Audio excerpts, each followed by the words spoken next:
Y el día de hoy vamos a hablar sobre el Perú dentro del contexto mundial, dentro del contexto de las probables problemas o crisis que hay en Europa, en China, en Estados Unidos. Y para eso hemos invitado al señor Carlos Durán, él es presidente de la Cámara de Comercio de Lima. ¿Qué tal? Bienvenido, ¿cómo estás? Gracias por la invitación, muy bien. Vamos a entender primero, digamos, el Perú por sí mismo ha hecho una labor, digamos, que ha venido desarrollándose durante los últimos años, que ha propiciado un crecimiento más o menos estable, ¿no? Y esto ha implicado, de cierta forma, tener una mejor disposición ante probables shocks externos. ¿Qué es lo que ha hecho bien el Perú? ¿Cómo se ha venido desarrollando el Perú durante los últimos años? ¿Por qué este crecimiento que tenemos ahora? Bueno, es importante primero tener una perspectiva de cómo estamos hoy en día en el Perú, y esto es el resultado de ¿qué? Primero, de una política fiscal responsable. En los últimos años se han venido dando, digamos, como principio fundamental, mantener los fundamentos macroeconómicos. Significa niveles de inflación bajos, significa tratar de mantener una política fiscal responsable, generando posibles excedentes para poder tener superávit fiscal, manteniendo, digamos, un control en el gasto y además elevando los niveles de inversión. Esto nos ha permitido, sumado a esto el incentivo al consumo y a la demanda interna, nos ha permitido mantener una tasa de crecimiento promedio en los últimos años de cerca de 7%. Y si nos olvidamos del año 2009, que fue un año de crisis en el cual el Perú creció un poquito, pero creció al final y al cabo, podríamos haber acumulado tasa de crecimiento promedio de cerca de 8.8%. Entonces, nos encontramos con un país con una tasa promedio de crecimiento en los últimos años de las más altas del mundo. Además, hemos logrado acumular reservas internacionales netas por cerca de 55.000 millones de dólares, lo cual nos permite tener una fortaleza para una posible contingencia que se pudieran dar en un frente externo que se pudiera complicar eventualmente más de lo que ya está. Y por otro lado, hemos logrado reducir también los niveles de pobreza. Hemos pasado de cerca de 54% de pobreza a un nivel de 30%.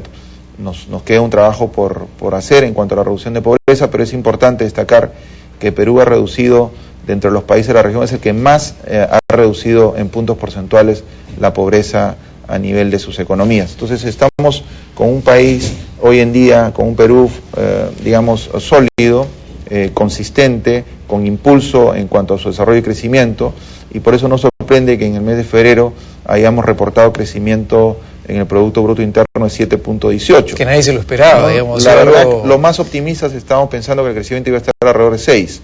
Hemos logrado 7.18, donde se ha despuntado nítidamente el sector construcción, con aproximadamente 14 puntos porcentuales de crecimiento, el sector comercio en segundo lugar con 8.9, la diferencia entre ambos es que el sector construcción tiene un impulso también por parte del sector público, ¿no? Las obras públicas, los incentivos para la construcción de viviendas.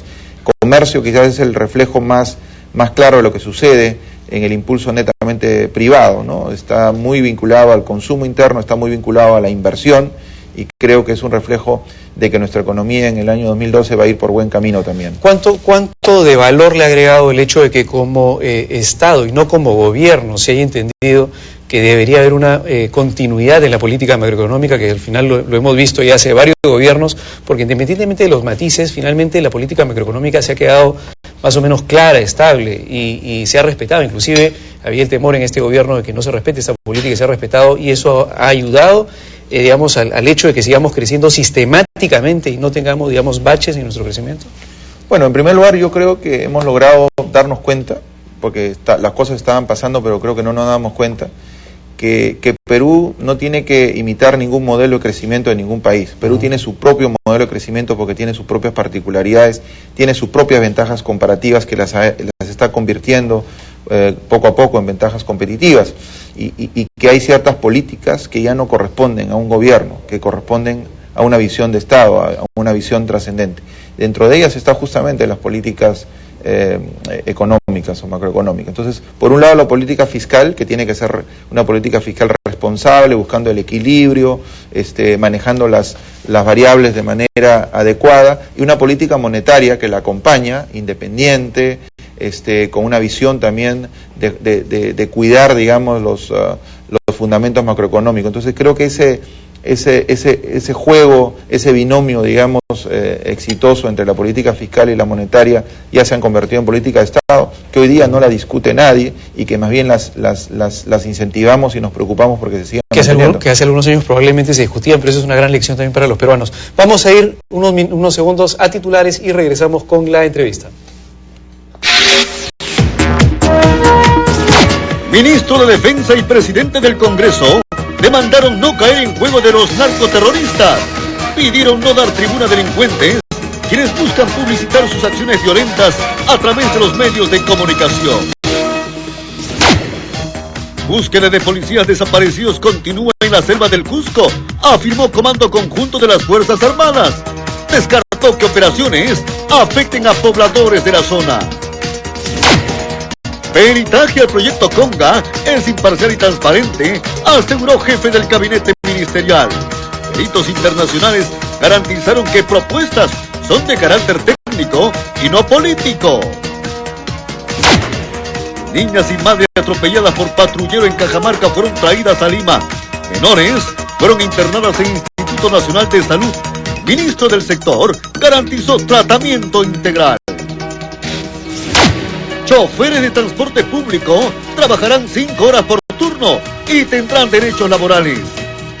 Alcaldesa de Lima anunció que el nuevo reglamento de transporte urbano entrará en vigencia en julio próximo. En Francia fue enterrado en medio de escenas de dolor en Lurín. Una multitud de seguidores le dio el último adiós a Alexander Guzmán de la Cruz. Deja huérfano a hijo de 5 años de edad. Barcelona y Chelsea se juegan hoy su pase a la gran final de la Champions. El encuentro se jugará en el estadio Stamford Bridge, el partido de ida por la semifinal del torneo europeo.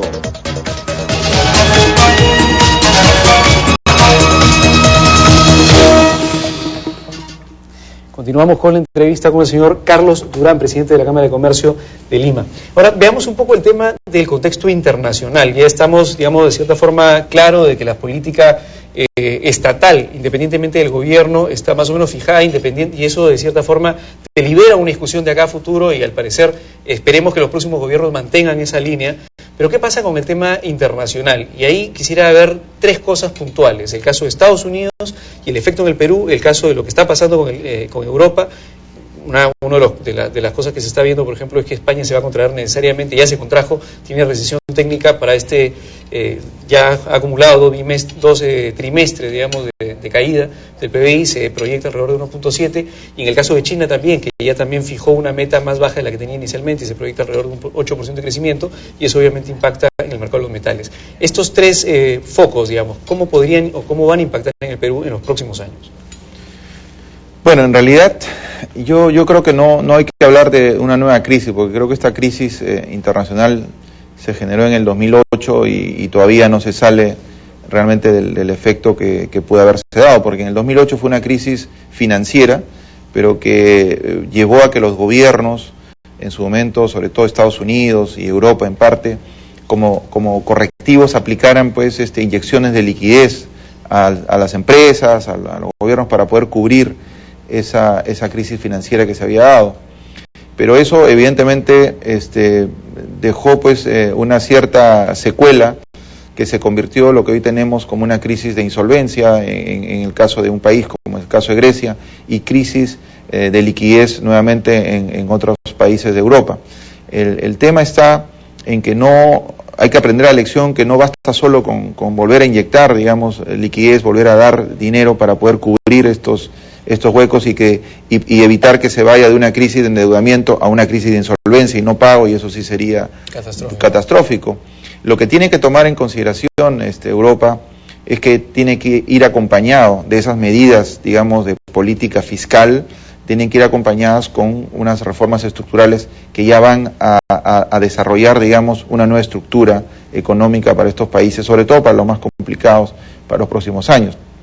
Reformas estructurales que tienen que ver con sistemas tributarios, reformas estructurales que tienen que ver con sistemas laborales, reformas tributarias que tienen que ver con el gasto y la política fiscal que tienen los países. Eso quiere decir, por ejemplo, que el impacto que va a tener en el Perú vía mecanismo de transmisión de exportaciones, por ejemplo, no va a ser digamos, no debería preocuparnos demasiado, porque en teoría en algún momento va a tener que definitivamente Europa nuevamente saltar a la senda del crecimiento.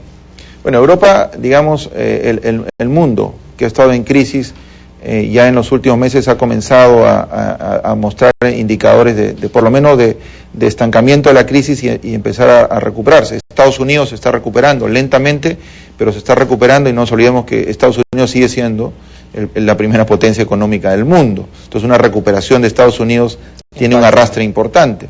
Europa también ya está poniendo énfasis en estas reformas estructurales. Ya vemos que España, Italia han comenzado a tomar decisiones, en algunos casos no muy populares, pero que se tienen que tomar, porque se tiene que retomar el camino y la senda de una política fiscal responsable, y por ahí tiene que ir el proceso de recuperación de largo plazo. Preocupa un poco también lo que pueda pasar con China, es decir, China ha reducido sus niveles de crecimiento en cuanto a expectativa. Claro, decir que China crezca 7, 8 es un crecimiento importante, pero no olvidemos que venía mostrando crecimientos de 12, 13% en su Producto Bruto Interno. Entonces hay que tener, digamos, también presente el tema de China. Y miremos a nuestros países de la región. O sea, yo creo que en el año 2012 o 2013, según pronostican los economistas, ya los países emergentes van a explicar más del 50% de la producción bruta del mundo. Entonces, creo que eso también es un factor que nos debería hacer mirar nosotros como país, que ya no solamente debemos mirar en los tradicionales mercados a los cuales nos dirigimos como exportadores o como economías, mirar a los países emergentes, en los cuales felizmente además hoy día tenemos muchos acuerdos comerciales que sirven de palanca para poder posicionar nuestros productos y llevarlos de aquellos mercados que están un poco recesados o frenados en su crecimiento, como puede ser Europa, como puede ser Estados Unidos, hacia mercados regionales, como es lo que está pasando. Hoy en día vemos crecimientos importantes en la exportación de productos peruanos a los países de la región, y eso compensa muchas veces con crece lo que pudiera estarse decayendo a las exportaciones a nuestros mercados tradicionales, que hoy están con problemas, como el caso de Europa, a los que tú te has hecho mención. Interesante en todo caso cómo los TLCs, por ejemplo, independientemente de que sean solamente con los grandes, las grandes potencias, sino por ejemplo con economías más pequeñas, tienden a diversificar la posibilidad de los exportadores de poder exportar sus productos, ¿no? Y de cierta forma, como bien dices, compensar el esquema cuando existe pues potencias en problemas. Ahora, este esquema de TLCs tiene la profundidad de lo que se debería hacer, es decir, se está sacándole el máximo provecho, maximizando el beneficio que tiene el TLC, o aún existe todavía un trecho por recorrer para maximizar los beneficios que nos dan los TLCs. Bueno, la respuesta es sí y no, pero sí porque realmente le hemos sacado un provecho importante. Acuérdate que hace unos 10 años, un poquito más, exportábamos 7.000 millones de dólares, hoy en día estamos exportando 45.000 millones de dólares. Hemos pasado de exportar casi nada en productos de valor agregado a exportar cerca de 10.000 millones de dólares en productos de valor agregado. Que es uno más importante. Hemos crecido en el número de empresas exportadoras de cerca de 3.500, hoy día estamos probablemente más de 7.500 empresas peruanas exportadoras. Tenemos metas hacia los próximos años, sí, queremos llegar a los 86.000 millones de dólares en exportaciones y queremos triplicar la exportación de productos no tradicionales para ir gradualmente cambiando la matriz exportadora del Perú, 78% productos primarios, 22% productos con valor agregado. Queremos llegar a un mix que por lo menos esté en 60-40. La única manera que podamos lograrlo es incrementando el número de empresas exportadoras, mejorando nuestras capacidades y competencias internas. Por ahí lo importante de hacer este llamado, entre comillas, TLC hacia adentro. Tenemos que ir fortaleciendo nuestras empresas, y sobre todo las pequeñas y las medianas, que son las que tienen la mayor posibilidad de llegar a los mercados que tenemos hoy día cubiertos con un tratado de libre comercio, y más aún los mercados regionales, Centroamérica, Brasil, Venezuela, Argentina, a pesar de las barreras que existen hoy en día, pero es que esperamos que se vayan mejorando en el tiempo. Para terminar, varios de estos temas se van a tratar en Quo Vadis 2012 Mundo y Perú este miércoles 18 de abril. Es un evento que están organizando ustedes por su 124 aniversario de la Cámara de Comercio de Lima. Los felicitamos y esperemos efectivamente que haya la concurrencia pues en este evento, que va a tener expositores a nivel mundial para tratar justamente sobre esos temas. Muchas felicidades por su aniversario. Y eso ha sido, amigos, todo. Muchas gracias por venir a Valor Agregado. Eso, amigos, ha sido todo por el día de hoy y nos vemos con más en Valor Agregado el día de mañana. Adelante, Jennifer, nos vemos. Hasta luego.